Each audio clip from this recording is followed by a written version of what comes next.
Every gardener has that one enemy that keeps coming back no matter how many times you pull it out. Weeds are relentless, expensive to control, and most store-bought killers are packed with chemicals you can barely pronounce. But here's what the big companies don't want you to know.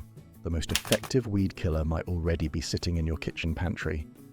I'm about to show you a 3-ingredient recipe that works faster than most commercial products, costs under $3 to make, and delivers visible results within 24 hours without poisoning your soil or your family. Commercial weed killers like Roundup, containing glyphosate, raise health concerns and cost $20 to $40 per gallon. A homemade alternative, costing under $4 per gallon, uses ingredients you likely already have: white vinegar, table salt, and dish soap. Vinegar's acetic acid ruptures plant cells, causing weeds to dry out. Salt acts as a desiccant, dehydrating plant tissue and blocking root water absorption. Dish soap, a surfactant, ensures the mixture sticks to waxy leaves, enhancing penetration. This triple-action approach, burning, dehydrating, and maximizing contact, outperforms single-mode commercial herbicides. Studies show even tough weeds like Canada thistle die within hours when treated with vinegar solutions, with standard 5% household vinegar, effective when combined with salt. Unlike chemical herbicides, which can linger in soil for months, affecting beneficial microorganisms, vinegar breaks down in days, making it eco-friendly. It's also safer for pets, leaving no toxic residue once dry. Chemical herbicides may take weeks to work, but this solution shows results in hours on sunny days, with weeds wilting and browning within 24 to 48 hours. This natural, affordable, and fast-acting method is a compelling alternative to costly, potentially harmful commercial products. Drop a comment below and let me know what your biggest weed problem is. I love hearing about your gardening challenges and successes. Now that you understand why this natural approach outperforms expensive chemicals, let me show you exactly how to mix up your own batch and get incredible results. The beauty of this weed killer lies in its simplicity. You need exactly 3 ingredients, and I guarantee you have at least 2 of them in your kitchen right now. Here's the basic formula that works for most common weeds: 1 gallon of white vinegar, 1 cup of table salt, and 1 tablespoon of liquid dish soap. Let's talk about each ingredient specifically, because the quality matters. For vinegar, stick with plain distilled white vinegar from any grocery store. The standard 5% acidity works perfectly fine, though if you can find higher concentrations like 10 or 20%, those will work even faster. Skip the fancy apple cider or flavored vinegars. You want pure acetic acid doing the heavy lifting here. When it comes to salt, use regular table salt, not sea salt, rock salt, or Epsom salt. Those might sound more natural, but chemically they're different compounds that won't give you the same dehydrating effect. The cheapest iodized table salt from the grocery store is exactly what you want. Don't overthink this part. For dish soap, any liquid dishwashing detergent works. Dawn, Joy, store brands, they all contain the surfactants needed to make the mixture stick to leaves. You only need about a tablespoon per gallon, so don't go overboard. Too much soap can actually reduce effectiveness by creating too much foam. Here's how to mix everything properly. Start with a container larger than a gallon, because you'll need room for shaking. Pour in your gallon of vinegar first, then add the cup of salt. This is important. Salt dissolves better in vinegar than in water, but it still takes some effort. Put the lid on and shake vigorously for about 2 minutes. Don't worry if some salt remains undissolved at the bottom. That's normal and won't hurt anything. Finally, add your tablespoon of dish soap and give it one more gentle shake. Too much agitation at this point creates foam that makes spraying difficult. Transfer your mixture to a garden sprayer or large spray bottle, and you're ready to wage war on weeds. Timing is everything when applying this solution. Choose a sunny, dry day with temperatures above 70 degrees if possible.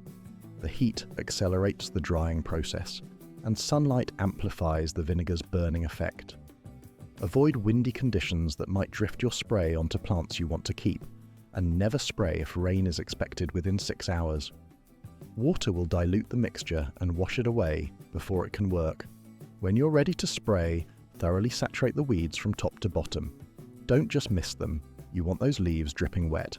The solution needs to penetrate the waxy coating on many weed leaves, and light coverage won't cut it.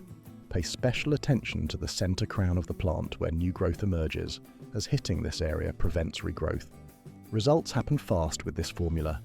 Within 2 to 4 hours on a hot sunny day, you'll notice leaves starting to curl and brown at the edges.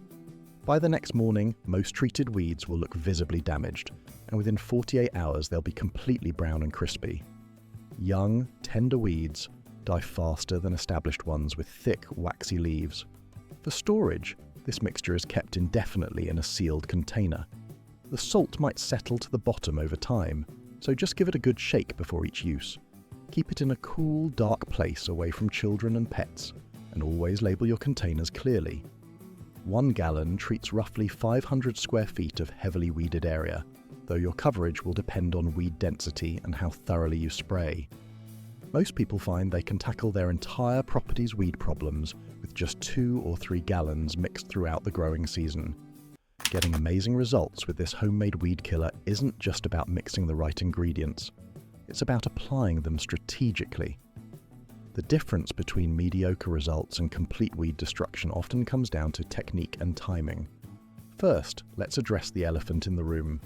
This solution doesn't discriminate between weeds and your prize-winning roses. It will kill anything green it touches, so precision is crucial. When spraying near desirable plants, use a foam brush or small spray bottle for pinpoint accuracy. Cover nearby plants with cardboard or plastic sheeting if you're treating a large area. Some gardeners prefer applying the mixture with a paintbrush for ultimate control around delicate areas. The strength of your formula should match your situation. For temporary weed control in areas where you plan to replant later, use the basic recipe I shared earlier. But if you're dealing with pathways, driveways, or areas where you never want anything growing again, double the salt content to 2 cups per gallon. This creates a more permanent solution that sterilizes the soil for months. Weather conditions can make or break your success. Early morning applications between 10 and noon work best because the solution has all day to work in the heat. Avoid late afternoon spraying since cool evening temperatures slow down the killing process. If you're dealing with particularly stubborn weeds like dandelions or thistle, wait for a stretch of hot, dry days and apply the solution 3 days in a row for maximum impact. Here's something most people don't know. The size and age of weeds dramatically affects results. Young weeds with tender leaves die within hours, while established weeds with thick, waxy surfaces might take multiple treatments.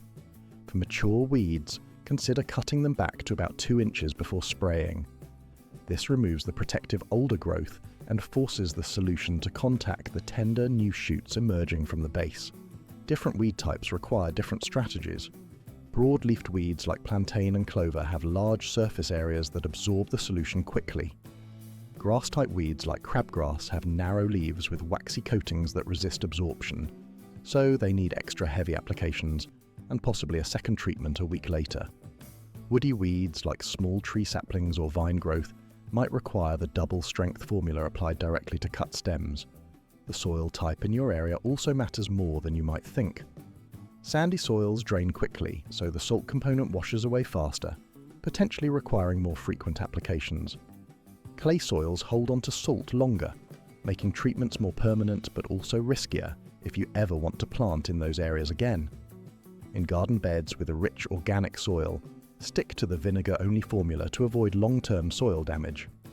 Cleanup and equipment care deserves attention too. Always triple rinse any sprayer used for this mixture, since salt corrodes metal components over time.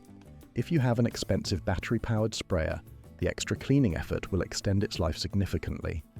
Store leftover solutions in plastic containers only, never metal, and keep them clearly labeled and away from children.